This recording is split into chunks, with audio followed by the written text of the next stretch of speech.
people are ill, they don't go to work. They don't go to plant. They can't go to the market to sell their tomatoes. Whether it's malaria, whether it's TB, or whether it's HIV and AIDS, it has a huge impact on the ability of Malawi to grow its economy and to create wealth.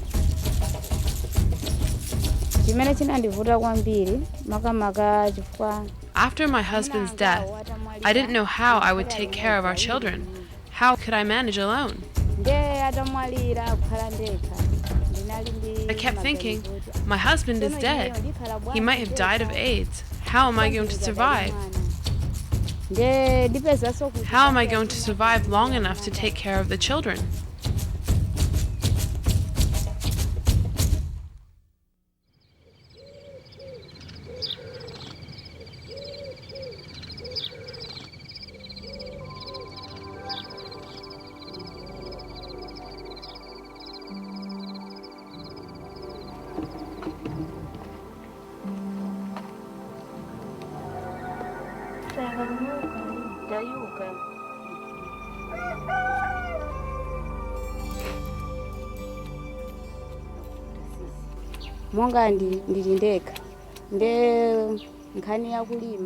I must raise my children through thick and thin.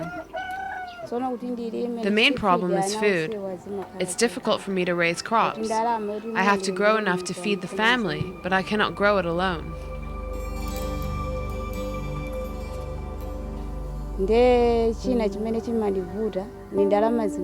The children have to go to school.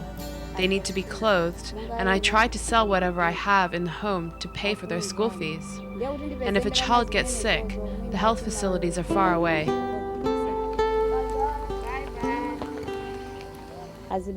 When my husband was living, my relatives were supporting me with household chores, like fetching firewood, making bricks, and maintaining the roof for the houses. Before the work was shared, I could go to the garden with my husband or stay behind to do the housework while he took care of the crops.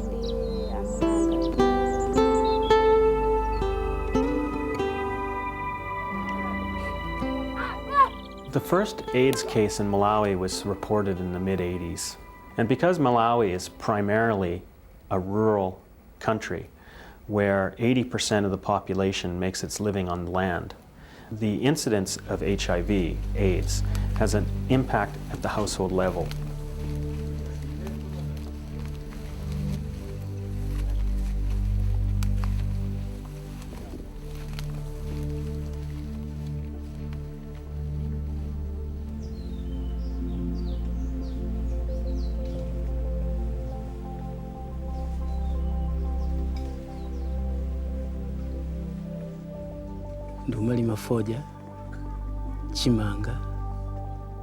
We had our first case in 1990, and to date, we have lost about 10 people in this village due to HIV/AIDS.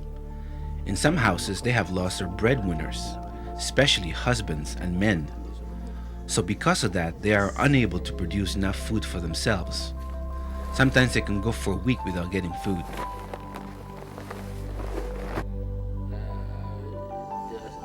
HIV is a problem for everybody. Other community members, once they hear about HIV/AIDS, they lose hope, they don't participate, they live in isolation. But if they see people associating with others, maybe doing some activities, working hard, they can also get courage. I moved to Kamangangulu village in 1997. The leadership is good, and I have good land here that I can farm and feed my children. But we do have a lot of problems. There are lots of mosquitoes around, and many people have to choose between buying food and mosquito nets. As a result, people suffer from malaria. Health facilities are 7 kilometers away, and it takes time to transport someone to the hospital. The other problem is we get heavy rains here, and we have flooding, and the crops can be washed away. Sometimes we don't have enough food because of that.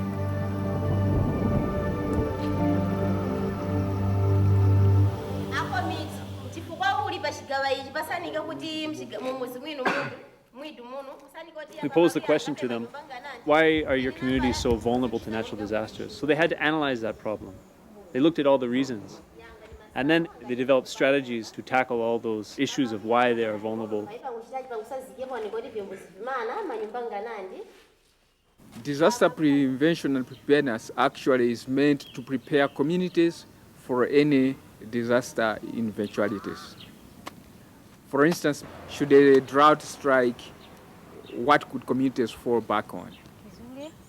We are supporting them with drought-tolerant crops like sweet potatoes, cassava cuttings, and also early maturing crops of maize and other crops. At first, we had a lot of problems. It's natural because most people are used to what we call handouts. But SIPA's approach is actually to make sure that the community itself, they are able to manage these projects on a sustainable level. Here in Kamanganjuru, there is some change because people are using good sanitation facilities. They're using water points which are safe. People have organized themselves to introduce an outreach clinic where children are weighed on a monthly basis. They receive vaccines.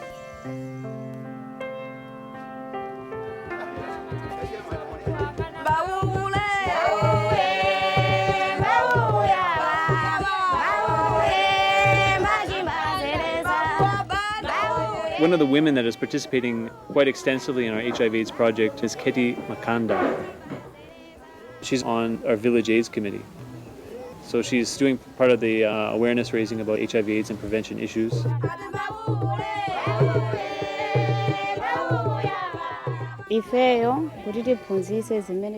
We sing songs which include the prevention of HIV, how somebody can get HIV, and also the advantages of testing and counseling. The AIDS support group started in 2000, doing some information education communication sessions through drama.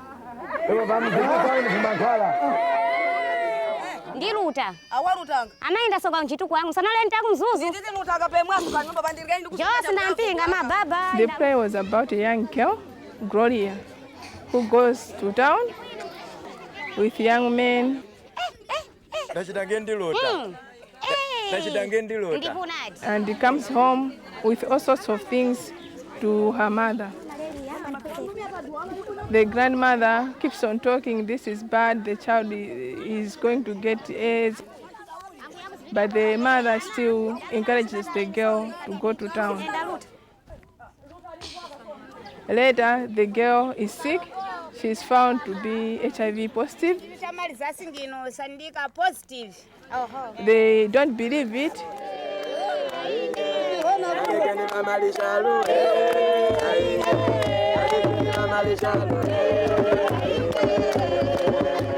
They go to the traditional healer. They get the medicine. The medicine does nothing, and Gloria dies. So that's the end of the story, to tell people that HIV is a deadly disease. It cannot be cured by traditional healers, even the hospital. So the play is really changing people's attitude.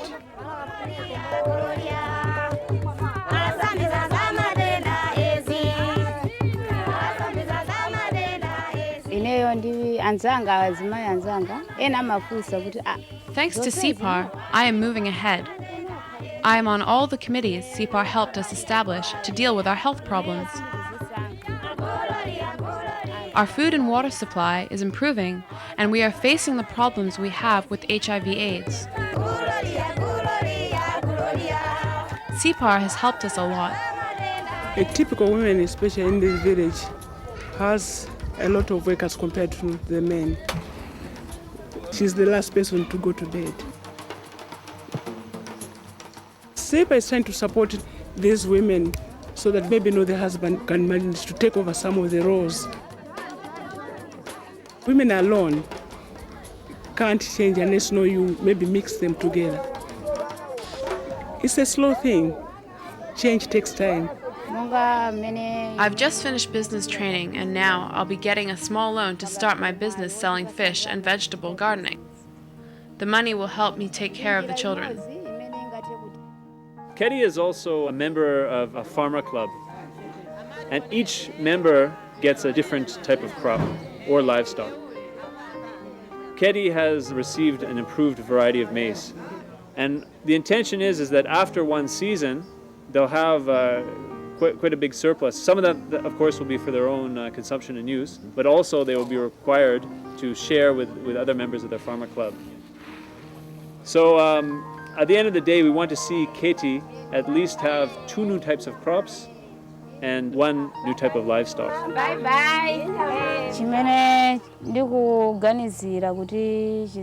The community sees me moving forward out of the support I get from CPAR.